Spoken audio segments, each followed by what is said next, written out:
indahnya pujian ini menyatakan bahwa benar kita rindu untuk datang memuji dan menyembah Dia, Allah kita yang hidup di setiap waktu di hidup kita.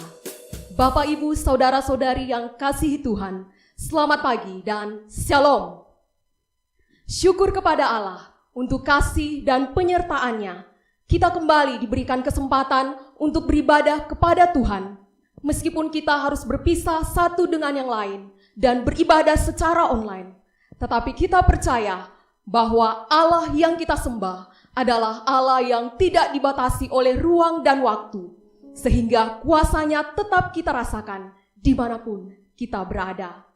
Karena itu jemaat yang dikasihi Tuhan, memulaikan ibadah kita pada pagi hari ini, mari kita berdiri bersama. Mari kita memuji dan menyembah Dia, menyatakan syukur, hormat, dan pengagungan kita kepada Dia, Allah yang maha besar, Allah yang agung mulia, yang tahtanya megah. Hai, mari sembah.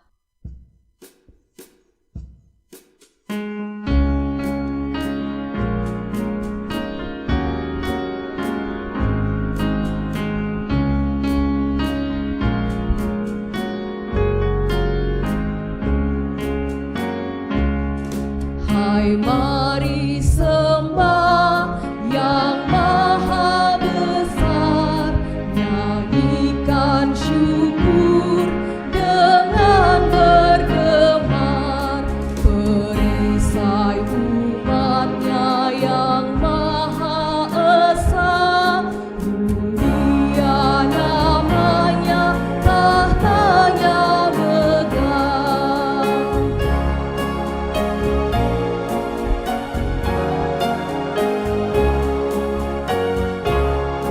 Hai, masyurkanlah keagungannya, cahaya terang itu jubahnya, gemuruh suaranya di awan gelap, berjalanlah Dia di badai kencang.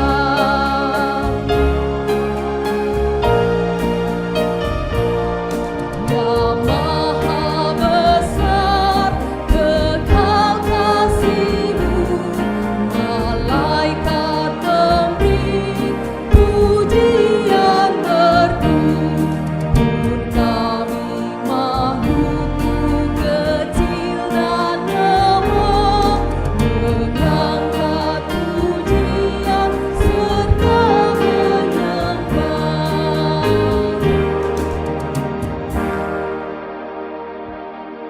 Nats pembimbing yang akan menuntun kita dalam ibadah kita pada pagi hari ini terambil dalam Wahyu 1 ayatnya yang ke-7.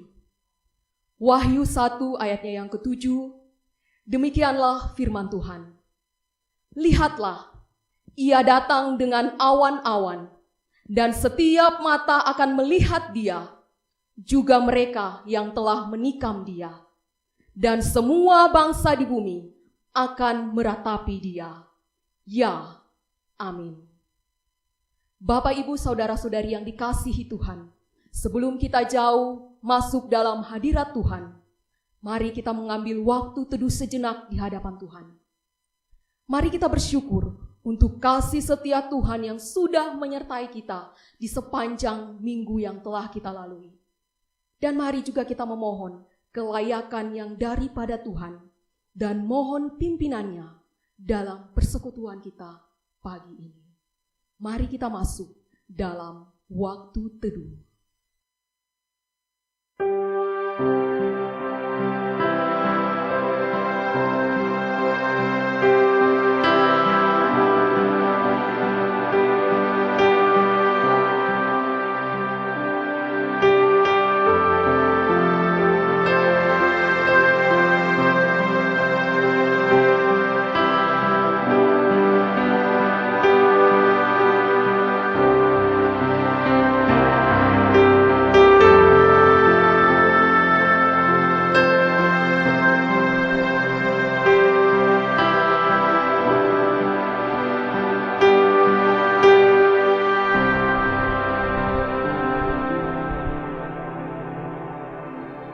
Jadilah kiranya ibadah kita pada pagi hari ini di dalam nama Allah Bapa, Allah Putra, dan Allah Roh Kudus, Allah Tritunggal yang akan memimpinnya dari awal, pertengahan, hingga akhirnya. Haleluya. Amin. Jemaat silakan duduk kembali.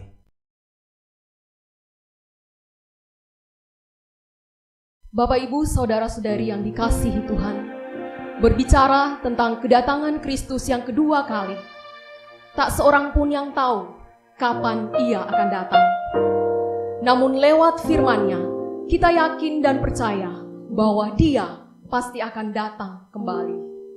Karena itu, sebagai orang percaya, mari kita menantikan kedatangannya dengan penuh sukacita dan keyakinan bahwa Tuhan menjaminkan suatu kehidupan yang abadi bagi kita yang percaya dan yang menaruh harap hanya kepadanya. Bersama-sama kita lakukan pujian, Ku Berbahagia.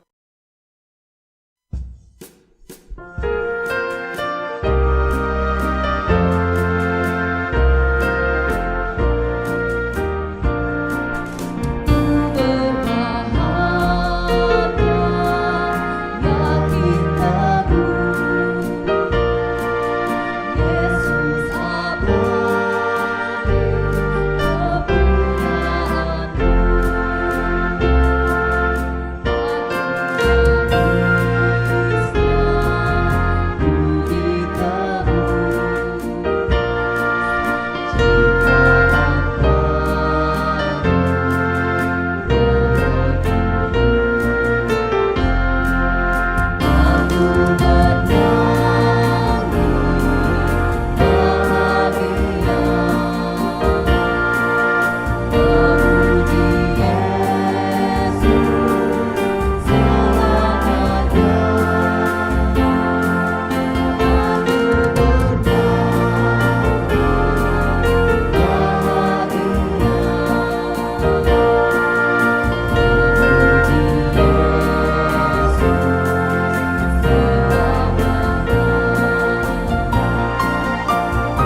Jemaat yang dikasihi Tuhan, saya jemput kita semua berdiri bersama-sama dengan seluruh orang percaya di segala tempat dan di sepanjang abad.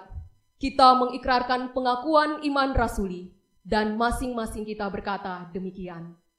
Aku percaya kepada Allah Bapa yang Maha Kuasa, Khalik langit dan bumi, dan kepada Yesus Kristus anaknya yang tunggal Tuhan kita, yang dikandung daripada Roh Kudus, lahir dari anak darah Maria, yang menderita sengsara di bawah pemerintahan Pontius Pilatus, disalibkan, mati dan dikuburkan, turun ke dalam kerajaan maut. Pada hari yang ketiga, bangkit pula dari antara orang mati, naik ke sorga, duduk di sebelah kanan Allah, Bapa yang Maha Kuasa, dan dari sana ia akan datang untuk menghakimi orang yang hidup dan yang mati. Aku percaya kepada Roh Kudus, gereja yang kudus dan am, persekutuan orang kudus, pengampunan dosa, kebangkitan tubuh, dan hidup yang kekal. Amin. Jemaat disilakan duduk, kita akan masuk dalam doa syafaat.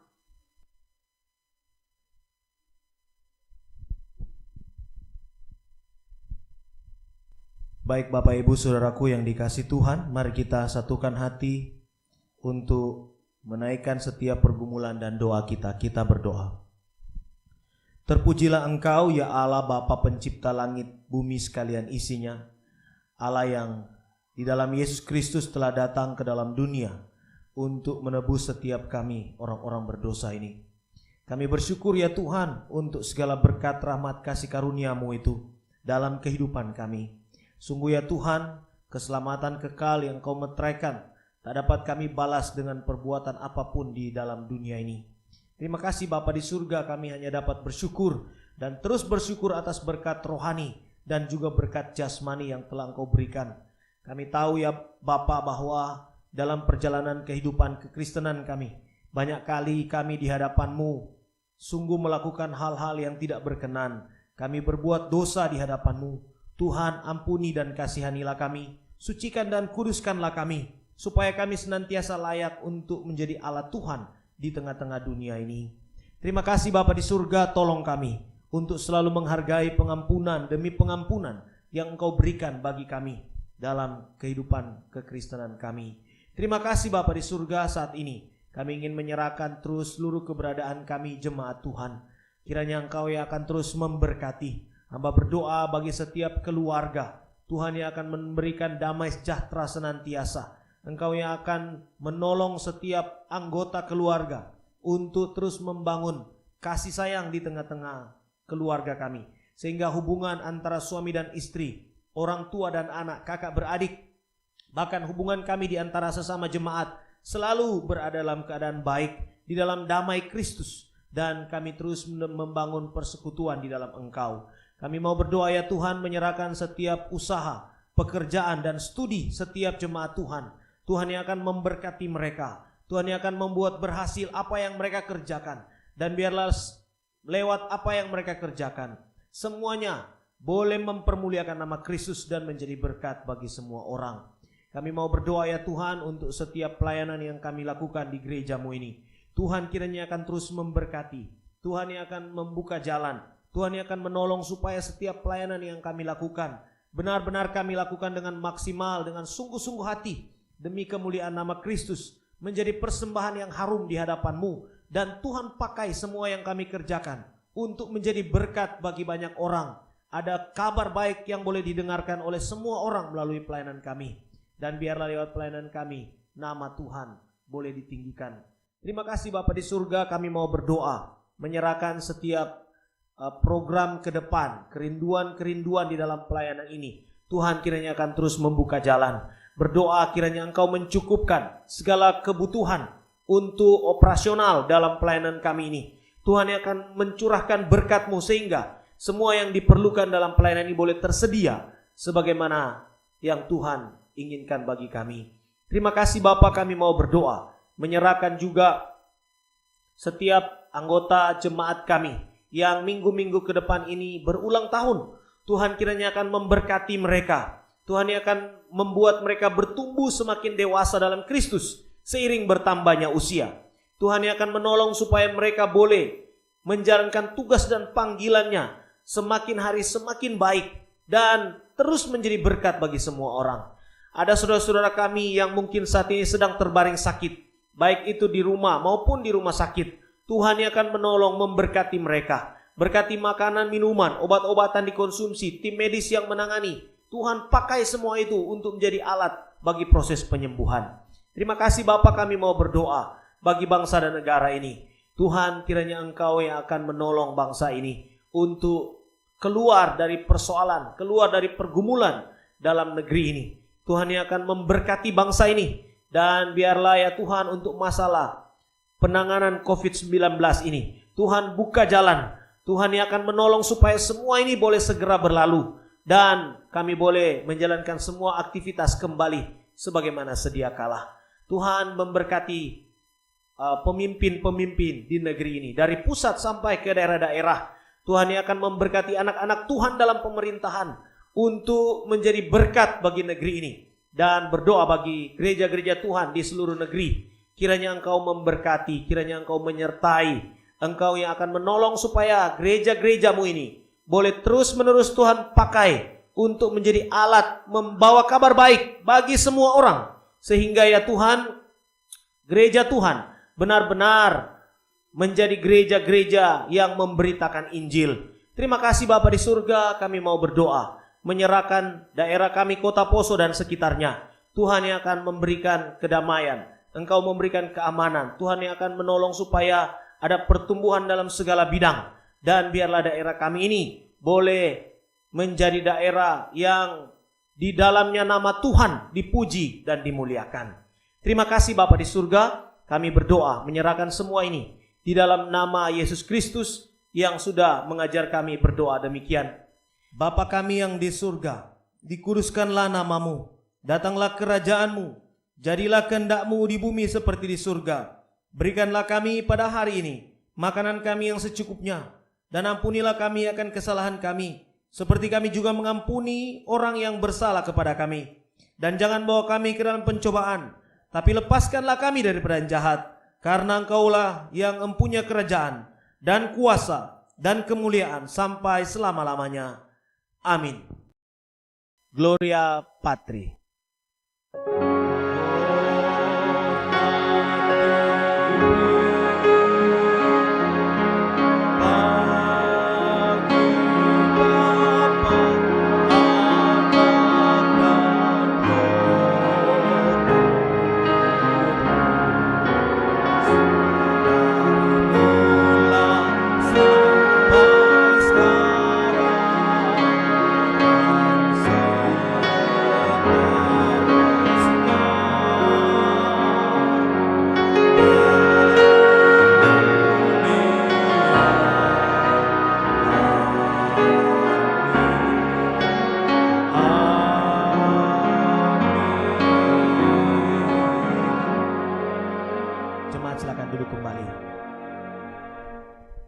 Bapak Ibu sidang jemaat yang dikasihi Tuhan, kita akan membuka Alkitab kita akan membaca firman Tuhan yang akan kita renungkan dalam ibadah pada pagi hari ini. Mari bersama-sama kita membuka Kisah Para Rasul pasalnya yang pertama, ayatnya yang ke-11. Kisah Para Rasul 1, ayatnya yang ke-11, demikian firman Tuhan. Dan berkata kepada mereka, "Hai orang-orang Galilea, mengapakah kamu berdiri melihat ke langit?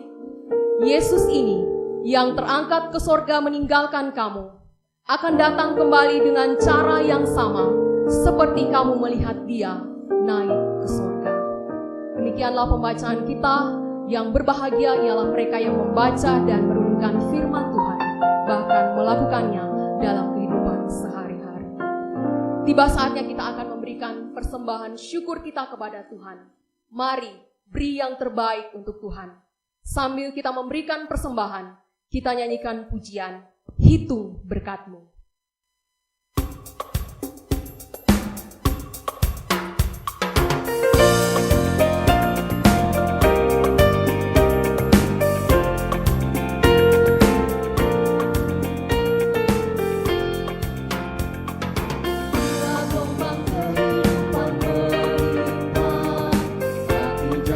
Aku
Sama-sama kita berdoa. Kami mengucap syukur untuk kasih setia Tuhan, bahkan berkat-berkat-Mu yang melimpah di dalam kehidupan kami. Kami sungguh terkagum dan tercengang akan kasih setia Tuhan di dalam hidup kami. Karena itu ya Tuhan, kami datang menaikkan syukur kami dan membawa persembahan kami. Kiranya Engkau memberkati dan menguduskannya, agar dapat dipakai di tengah-tengah jemaat-Mu di tempat ini. Yang masih ada pada kami kiranya Tuhan memberkati dan ajar kami untuk mempersembahkan hidup kami sebagai persembahan yang kudus dan berkenan di hadapan-Mu. Ini kami yang datang kepadamu, di dalam nama Tuhan Yesus. Haleluya. Amin. Bersama-sama kita akan mendengarkan persembahan pujian dari anak Jason Lamau.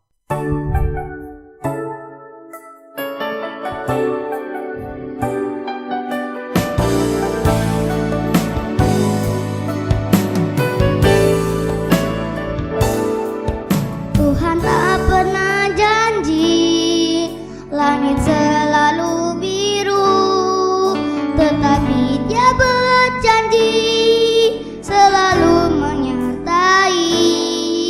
Tuhan tak pernah janji jalan selalu rata, tetapi Dia berjanji berikan kekuatan. Jangan pernah menyerah, jangan berputus asa. Mujizat Tuhan ada saat hati menyembah. Jangan pernah menyerah, jangan berputus asa. Mujizat Tuhan ada bagi yang setia percaya.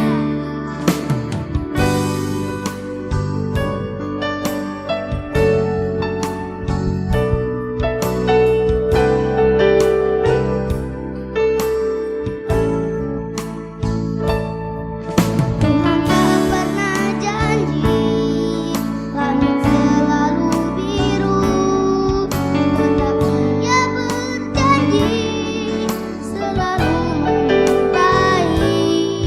Tuhan tak pernah janji jalan selalu rata, tetapi Dia berjanji berikan kekuatan. Jangan pernah menyerah, jangan berputus asa. Mujizat Tuhan ada saat hati menyembah. Jangan pernah menyerah, jangan berputus asa. Mujizat Tuhan ada bagi yang setia percaya.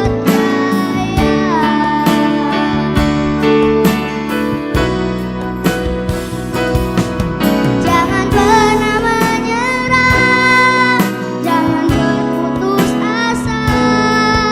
Mujizat Tuhan ada saat hati menyembah. Jangan pernah menyerah, jangan berputus asa. Mujizat Tuhan ada bagi yang setia dan percaya.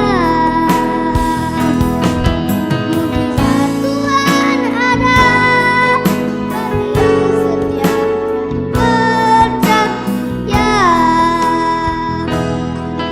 Mujizat Tuhan ada bagi yang setia dan percaya.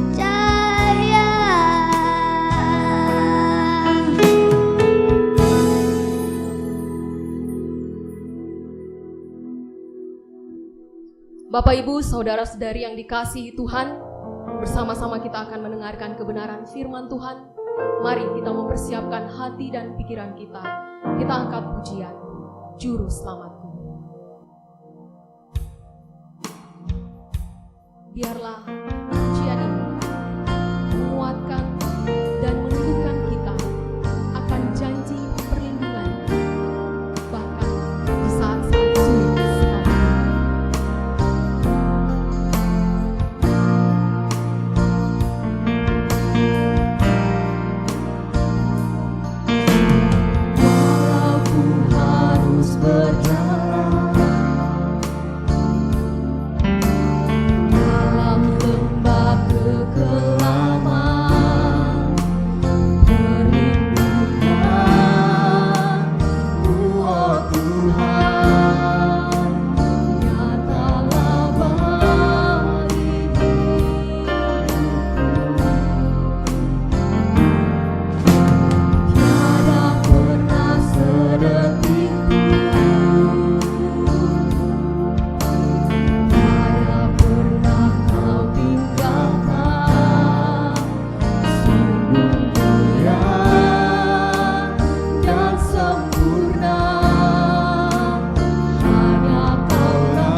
Baik Bapak Ibu Saudaraku yang dikasihi Tuhan, sebelum kita merenungkan firman, mari kita berdoa.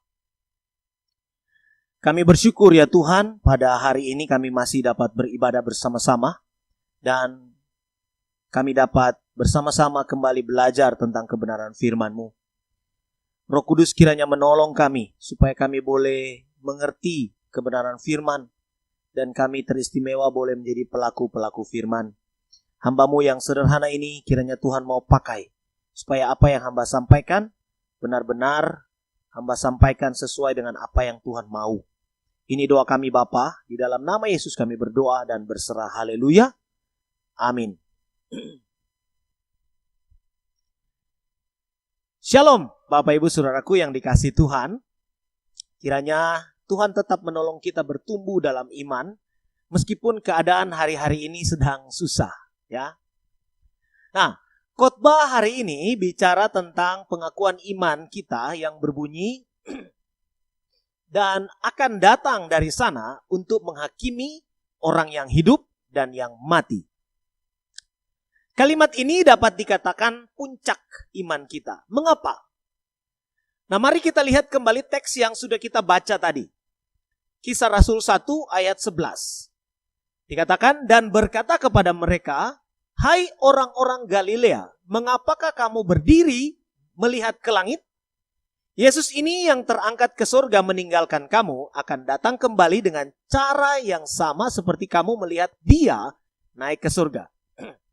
Dan nas pembimbing yang dibacakan oleh liturgis tadi, Wahyu 1 ayat 7 berkata, lihatlah, ia datang dengan awan-awan dan setiap mata akan melihat dia. Juga mereka yang telah menikam dia, dan semua bangsa di bumi akan meratapi dia. Ya, amin. Masih ada ayat yang akan kita baca sebentar, tapi untuk ini kita baca itu dulu. Nah, pertama, poin penting dalam kalimat kredo rasuli ini adalah dia akan datang. Teks yang kita baca ini adalah pernyataan malaikat dan wahyu Allah kepada Yohanes. Artinya, kalau dia lahir, dia hidup, mati dan bangkit, dan naiknya secara ajaib ke surga itu benar, maka kedatangannya pun kedua kali pasti benar. Hanya saja soal kapan Yesus datang, Yesus sendiri berkata, tidak seorang pun yang tahu. Matius 24 ayat 36 dan Markus 13 ayat 32. Namun demikian, Bapak Ibu Saudaraku yang dikasihi Tuhan, sesungguhnya Alkitab menyatakan bagi kita tentang kronologi peristiwa kedatangan Tuhan. Saat ini saya ingin membagikannya secara ringkas saja tentang hal itu. Berdasarkan nubuat Daniel, bahwa setelah 69 masa, itu dalam Daniel 2 ayat 37-34 dan Daniel pasal 7 ayat 1-7, yakni terhitung sejak tahun 444 sebelum Masehi sampai 33 Masehi. Yaitu mulai dari dekrit Artasasta dengan tentang pemulihan Israel dikeluarkan, dekritnya dikeluarkan itu dalam Daniel pasal 9 ayat 25 dan digenapi dalam Nehemia 2 ayat 5-8 sampai pada masa Mesias disingkirkan. Daniel 9 ayat 26b. Nah, ada masa yang tidak dinyatakan dalam pandangan Nabi Daniel dalam teks itu. Yakni masa gereja. Kapan masa gereja ini? Ya, masa gereja itu adalah ya dari zaman rasul-rasul setelah Yesus mati sampai sekarang ini. Tidak diketahui berapa lama masa gereja ini akan selesai dan kemudian setelah masa gereja ini selesai, akan dilanjutkan dengan sisa minggu ke-70 di dalam nubuat Daniel. Atau minggu terakhir dalam pandangan Daniel itu. Nah mungkin Anda bertanya, mengapa masa gereja ini tidak dilihat dan masuk di dalam pandangan Daniel di dalam nubuat itu? Menurut saya, alasannya adalah karena yang dinyatakan kepada Daniel saat itu hanyalah tentang tugas pelayanan Israel bagi bangsa-bangsa di dunia ini. Panggilan mereka sebagai bangsa. Nah masalahnya ialah setelah Mesias menyatakan diri kepada mereka, Mesias itu malah ditolak. Hasilnya Tuhan mendisiplin Israel dengan menggantikan mereka sejenak dengan tunas liar yang dicangkokkan. Roma 11 ayat 17. Yaitu gereja. Dan peran dari tunas liar yaitu gereja ini akan terus berjalan sampai Israel benar-benar pulih secara rohani. Setelah masa pelayanan gereja di dunia ini selesai, maka gereja akan diangkat. 1 Tesalonika 4 ayat 16-17. Dan tugas pelayanan menjadi saksi Tuhan dikembalikan kepada Israel. Jadi misinya masih tetap sama dengan misi pada masa perjanjian lama. Dan misi pada zaman gereja sekarang ini. Yakni menjadi saksi Tuhan bagi bangsa-bangsa. Kita bisa melihat peristiwa itu dalam Wahyu pasal 7. Dan pelayanan mereka ini dijalankan pada masa yang disebut masa tribulasi. Jadi setelah gereja ada masa tribulasi. Ada 7 tahun masa kesengsaraan di bumi. Teksnya bisa saudara-saudara perhatikan, bisa cek. Dalam Matius 24 ayat 20-22. Yeremia 30 ayat 4-7. Daniel 12 ayat 1. Yehezkiel 22 ayat 19-22. Nah, setelah masa itu, datanglah Tuhan sebagai penggenapan janji firman-Nya. Sesungguhnya Tuhan datang dengan beribu-ribu orang kudusnya, Yudas 14. Memang ada perbedaan pandangan di antara para sarjana mengenai eskatologi ini. Namun, saya yakin kita semua sepakat bahwa Tuhan akan datang itu poinnya. Jadi, kepastian akan kedatangan Tuhan itu diyakini oleh semua orang Kristen di muka bumi ini. Itulah sebabnya dicantumkan di dalam pernyataan di dalam kredo Rasul ini. Dan dari sana ia akan datang. Nah, suatu hari ya, kisah ini saya alami pada usia kurang lebih 6 atau 7 tahun. Hari itu adalah hari libur sekolah sehingga ibu saya tidak membangunkan saya pada jam seperti biasanya. Setelah terbangun, Bapak Ibu, saya tidak melihat siapa-siapa di dalam rumah sehingga mulai mencari-cari mama saya. Setelah bertanya kepada tetangga, mereka bilang mama saya pergi ke pasar. Nah, kebetulan ada seorang pemuda tetangga kami yang juga hendak berangkat ke pasar waktu saya menanyakan tentang mama saya itu. Maka diajaklah saya naik motornya yang bermerek Binter pada waktu itu ya. Mungkin kalau dengar merek ini Bapak Ibu tahu itu kira-kira tahun berapa. Nah lanjut, tiba di dekat sebuah jembatan itu kurang lebih 7 km dari rumah kami. Rupanya ada sweeping dan saya tidak menggunakan helm pada waktu itu. Jadi Pak Polisi jalanan itu, maksudnya Pak Polisi lalu lintas itu, menyuruh saya turun dari motor dan menyuruh pemuda yang membonceng saya itu pulang untuk mengambil helm untuk saya.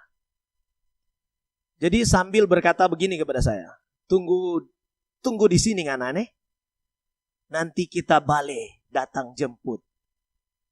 Begitu dialek orang Minahasa. Maka menunggulah saya di jembatan itu Bapak Ibu. 5 menit masih enjoy. 10 menit mulai gelisah. 20 menit rasanya ingin menangis. Kenapa dia tidak muncul-muncul? Dalam hati saya merasa dongkol ya. Mungkin sekitar 1 jam kemudian, tiba-tiba ada suara memanggil nama saya.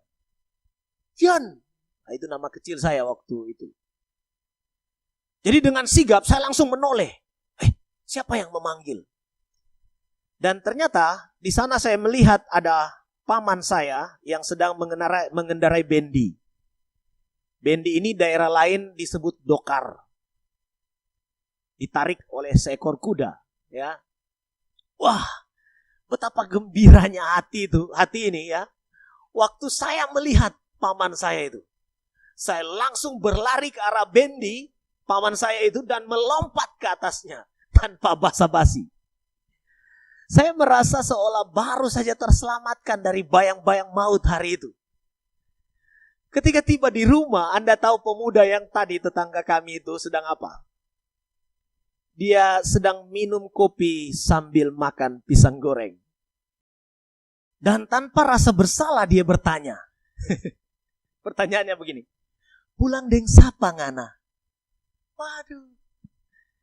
Di situ saya merasa ingin menyiram dia dengan kopi yang sedang diminumnya. Begini Bapak Ibu, begitulah jika kita menanti janji manusia. Banyak kali tidak ditepati.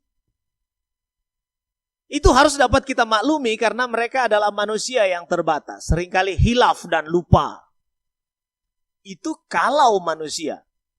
Berbeda jika yang berjanji itu Tuhan, penguasa semesta ini. Dia tidak pernah ingkar janji. Semua yang dikatakannya pasti digenapi. Jadi, tetaplah tabah menanti. Percayalah Bapak Ibu Saudaraku yang dikasihi Tuhan. Bahwa mungkin seringkali pergumulan yang tak kunjung surut dalam hidup ini membuat kita tidak dapat melihat alasan untuk mempercayai janji kedatangannya. Namun firman-Nya tegas. Alkitab menyatakan bagaimana Tuhan memenuhi semua janjinya di sepanjang sejarah kehidupan manusia. Baik kepada pribadi-pribadi maupun kepada bangsa-bangsa. Semua ditepati sempurna. Saya percaya janji tentang kedatangan Dia juga demikian. Saya percaya bahwa janjinya tentang masa depan Anda pun akan sama dengan itu. Ketika Dia menjanjikan penyertaan, Dia akan menyertai. Ketika Dia menjanjikan kelegaan, Dia akan memberikan kelegaan. Ketika Dia berkata, marilah kepadaku, hai kamu yang letih lesu dan berbeban berat.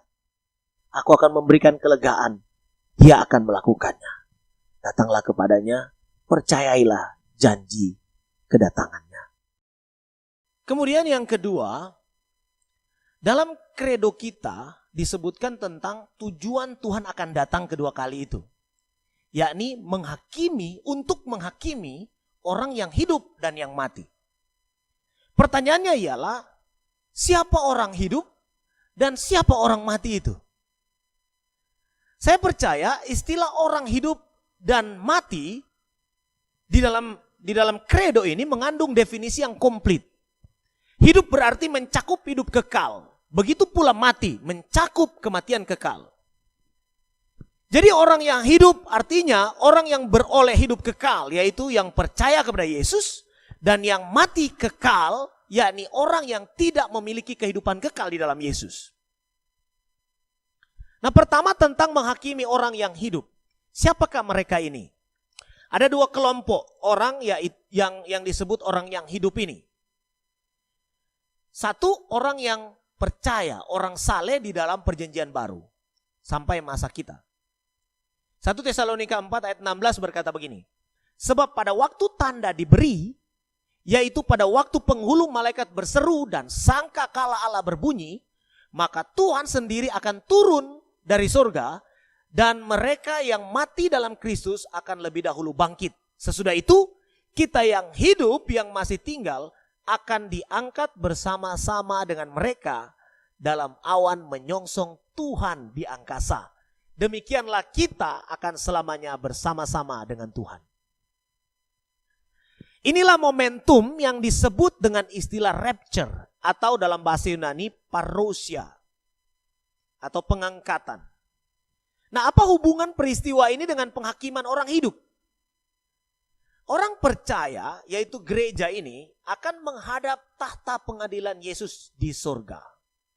Dari mana konsep ini berangkat? Dari 2 Korintus 5 ayat 10 dikatakan, sebab kita semua harus menghadap tahta pengadilan Kristus, supaya setiap orang memperoleh apa yang patut diterimanya sesuai dengan yang dilakukannya dalam hidupnya ini, baik ataupun jahat. Jadi sebenarnya penghakiman ini bukanlah untuk menjatuhkan hukuman, melainkan pemberian upah atau hadiah atau mahkota, dalam bahasa Yunani Stefanos. Ada 5 mahkota, itu kita tahu ya, bagi para pemenang ini. Inilah yang akan membedakan setiap orang yang percaya kepada Yesus ketika di surga. Ini yang akan membedakan mana orang Kristen yang benar-benar rajin, memfokuskan diri kepada Yesus, melayani Tuhan, dan mana orang Kristen yang hanya percaya Yesus lalu tidak berbuat apa-apa di dunia ini. Paulus berkata, sekali kelak pekerjaan masing-masing orang akan nampak. Karena hari Tuhan akan menyatakannya. Sebab ia akan nampak dengan api dan bagaimana pekerjaan masing-masing orang akan diuji oleh api itu.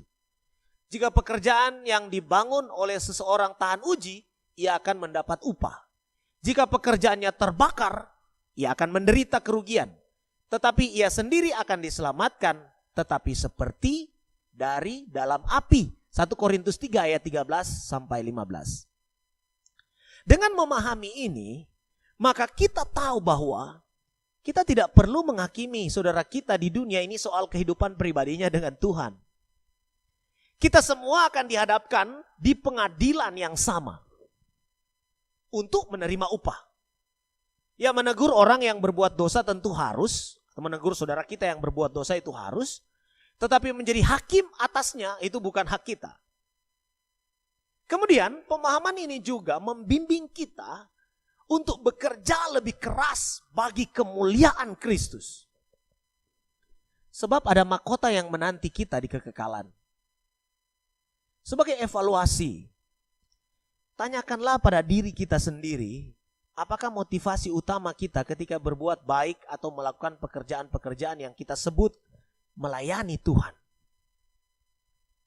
Bukankah banyak orang melakukan semua itu demi yang kita sebut dengan image? Ungkapan-ungkapan seperti ini sering terucap. Nanti orang bilang apa kalau saya tidak ibadah? Nanti orang bilang apa kalau saya tidak memberi persembahan? Nanti orang bilang apa kalau tidak terlibat pelayanan? Dan masih banyak lagi, nanti orang bilang apa. Jika demikian, kita sedang membangun dengan jerami. Jadi mari memfokuskan diri hanya kepada Kristus, melakukan segala sesuatu seperti untuk Tuhan, bagaimana kata Paulus. Dan bukan untuk manusia. Nah, kelompok orang yang kedua adalah kelompok orang saleh pada masa perjanjian lama dan masa tribulasi. Hal ini disebutkan Tuhan Yesus dalam perumpamaan-perumpamaan. Seperti gadis bijaksana dan bodoh, Matius 24.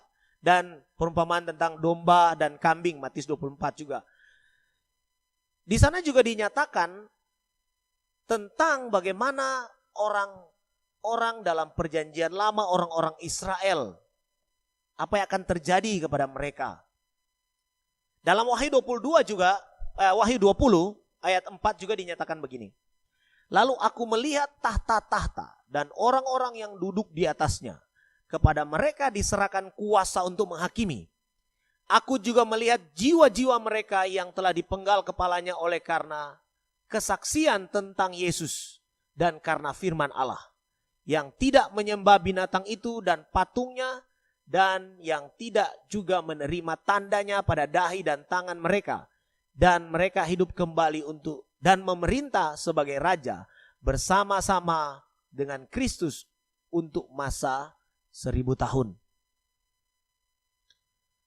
Untuk penghakiman ini ya dilakukan oleh Tuhan di bumi setelah tribulasi menjelang kerajaan 1000 tahun. Apa arti semua ini? Artinya adalah sejarah kita akan berakhir dengan happy ending, yakni kemenangan di pihak kita. Ada sekian banyak orang yang telah mengorbankan dirinya mempertahankan kebenaran di dalam Kristus. Di dalam iman mereka mati. Tetapi Alkitab menunjukkan kepada kita bahwa kematian bagi orang yang percaya itu bukanlah akhir dari segala-galanya. Semua, baik orang yang ada di masa perjanjian lama yang mati, yang percaya kepada Allah, dan masa perjanjian baru, orang yang ada dalam masa tribulasi, semua akan dibangkitkan dan diberi upah yang pantas dari Tuhan. Semua akan beroleh hidup yang kekal. Kemudian tentang menghakimi orang yang mati.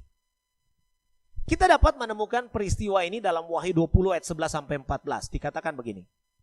Lalu aku melihat suatu tahta putih yang besar dan dia yang duduk di atasnya.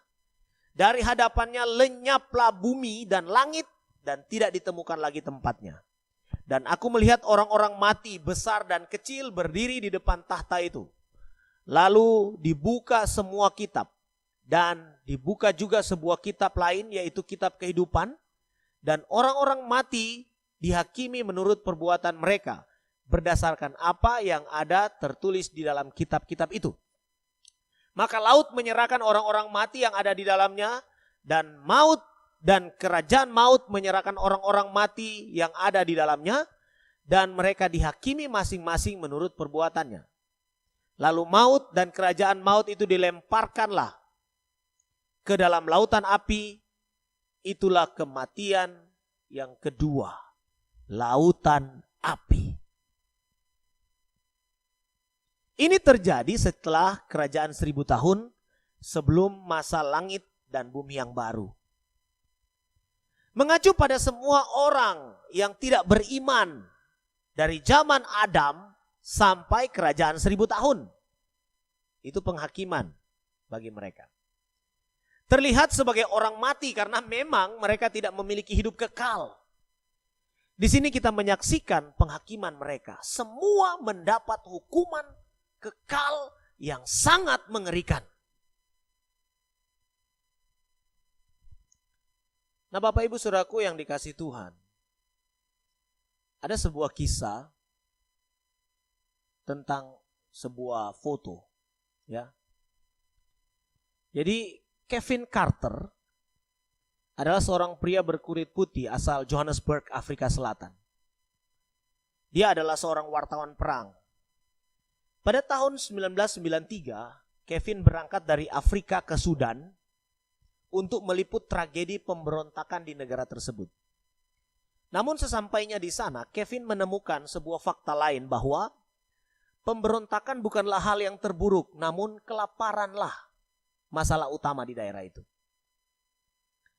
Di sebuah kampung, Kevin menemukan seorang gadis kecil yang duduk bersujud di atas tanah, tidak jauh darinya, ya. Gadis kecil tersebut tidak mengenakan pakaian dan tulang-tulangnya nampak menonjol. Sementara nafasnya terdengar lemah, ia merintih lalu memejamkan mata. Tak jauh dari posisi gadis tersebut, terlihat seekor burung nasar, burung pemakan bangkai, yang bersiap menunggu kematian gadis kecil itu. Melihat burung nasar yang siap menunggu kematian gadis itu, Kevin hanya tertegun dan diam. Ia tidak segera mengambil kameranya, namun menunggu sang burung pergi. Akan tetapi setelah 20 menit menanti, burung itu tak juga bergeming dari tempatnya. Akhirnya Kevin mengambil momen itu, dia mengambil kameranya, lalu kemudian mengabadikan momen mengenaskan tersebut. Lalu pergi begitu saja.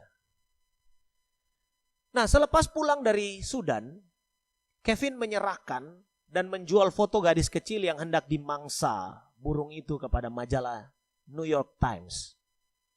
Pada tanggal 26 Maret 1993, foto tersebut diedarkan dan koran ini langsung ludes terjual. Jadi telepon redaksional New York Times itu terus berbunyi dengan pertanyaan yang sama, bagaimana nasib anak kecil itu. Kevin menjelaskan bahwa gadis itu lolos dari maut dan bisa berjalan menjauh dari burung nasar tadi. Namun dia tidak tahu bagaimana nasib gadis itu selanjutnya. Entah ia dapat bertahan atau tidak, dia tidak tahu. Setahun kemudian Bapak Ibu, tanggal 2 April 1994, Kevin mendapat kabar dari redaksi New York Times bahwa fotonya telah dipilih sebagai pemenang utama fotografi Pulitzer Prize. Kevin menerima penghargaan itu tanggal 23 Mei 1994 di Columbia University, Amerika. Tak hanya menerima pujian dan penghargaan, rupanya Kevin juga menerima kritikan-kritikan pedas akibat ulahnya yang seolah tak berperi kemanusiaan. Ia harus menghadapi tekanan pihak luar yang mempertanyakan sisi manusiawi dalam dirinya. Ia dikecam dari banyak pihak dan dianggap lebih mementingkan profesi daripada sisi kemanusiaan. Nah, kritikan-kritikan tajam itu membuat Kevin menjadi risau dan dirundung rasa menyesal. Foto tersebut terus menghantuinya, seolah-olah dia melihat kematian yang dia hadapi oleh gadis kecil tersebut. Kevin Carter mengaku bahwa setelah mengambil gambar, dia merokok dan menangis keras. Pada tanggal 27 Juli 1994, dunia jurnalistik dihebohkan oleh berita kematiannya yang fenomenal. Kevin ditemukan mati bunuh diri di dalam truk pada area tebing sungai Braamfontein-Spuit, Afrika Selatan. Dia bunuh diri dengan cara menyalurkan asap dari exhaust dari knalpot dalam kendaraannya. Itu yang terjadi pada diri Kevin Carter. Nah, mungkin seperti orang-orang yang mengkritik Kevin, kita pun akan berkata memang Kevin lebih mementingkan profesinya daripada kemanusiaan. Dia sangat egois. Tetapi Bapak Ibu Saudaraku yang dikasihi Tuhan, bukankah sebenarnya kita sering melakukan hal yang sama dengan kelakuan Kevin? Apa maksudmu? Mungkin Anda bertanya itu kepada saya. Begini, kita sudah tahu berdasarkan apa yang Alkitab katakan, kita sudah tahu akhir hidup orang yang di luar Yesus. Binasa dalam lautan api neraka yang menanti mereka, hanya itu. Jika mati di luar Yesus, pertanyaannya adalah, apakah yang sudah kita lakukan?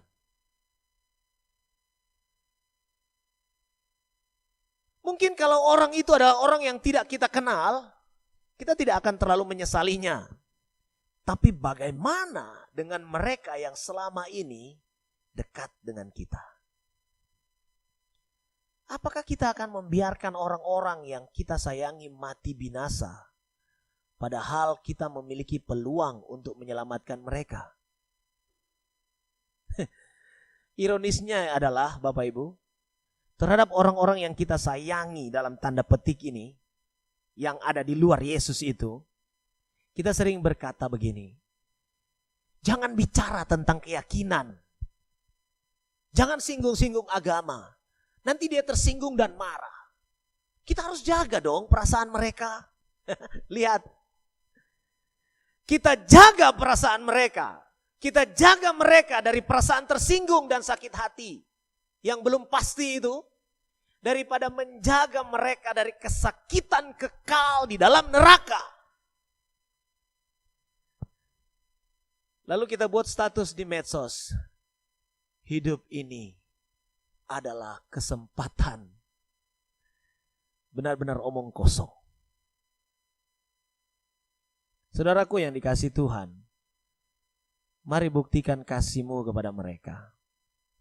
Tarik mereka dari kebinasaan dalam api neraka itu.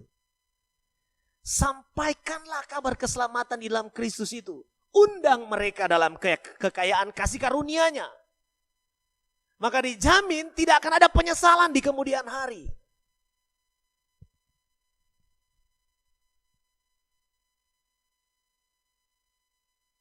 Mari kita berdoa. Bapa di surga, kami bersyukur untuk firman-Mu hari ini. Kami percaya bahwa Engkau akan datang kembali menjemput setiap kami orang-orang percaya, karena itu adalah janji-Mu. Janji Allah, janji Tuhan, janji penguasa jagat raya. itu pasti ditepati. Kami juga percaya bahwa Engkau akan datang menjadi hakim atas kami orang-orang percaya dan hakim atas orang-orang yang tidak percaya. Tolong kami ya Tuhan sebagai anak-anak-Mu, sebagai orang-orang percaya, untuk benar-benar mempersembahkan hidup kami kepadamu. Totalitas hidup kami kepada Juru Selamat yang hidup itu. Dan tolong kami untuk dapat menyelamatkan sebanyak mungkin orang dari kebinasaan kekal karena penghakiman kepada orang-orang yang tidak percaya. Penghakiman kepada orang-orang yang mati. Terima kasih ya Tuhan untuk firman-Mu. Meteraikanlah ini dalam hati sanubari setiap kami. Tolong kami untuk menjadi pelaku-pelaku firman. Di dalam nama Tuhan Yesus kami berdoa, haleluya. Amin. Baik Bapak Ibu Saudaraku yang dikasihi Tuhan, kita akan mengakhiri ibadah kita pada saat ini. Kita angkat pujian doksologi. Puji Allah Bapa Putra, puji Allah Roh Kudus, ketiganya yang esa, pohon selamat sumber berkah.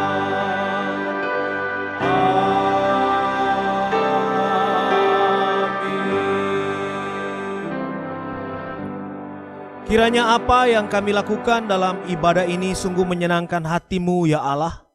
Biarlah nama Tuhan dimuliakan. Ibadah kami menjadi persembahan yang berbau harum di hadapan-Mu. Dan berkat-Mu turun tercurah melimpah bagi setiap kami. Bapak Ibu Saudaraku yang dikasihi Tuhan, dimanapun engkau berada, mari arahkan hati dan pikiran-Mu hanya kepada Kristus saja. Jadilah berkat kemanapun engkau pergi. Dan terimalah berkat Tuhan. Kiranya berkat dari Allah Bapa, berkat dari Tuhan Yesus Kristus, berkat dari Roh Kudus menyertai kita semua. Siang hari ini sampai Maranatha, Tuhan Yesus datang menjemput setiap kita. Haleluya. Amin. Amin. Amin.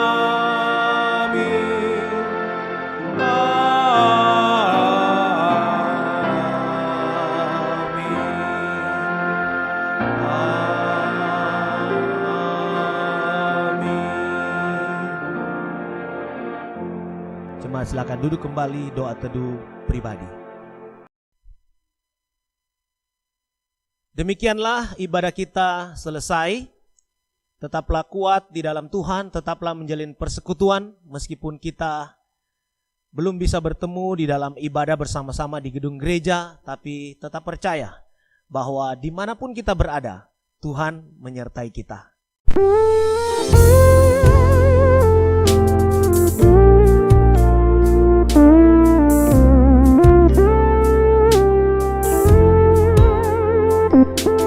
Thank you.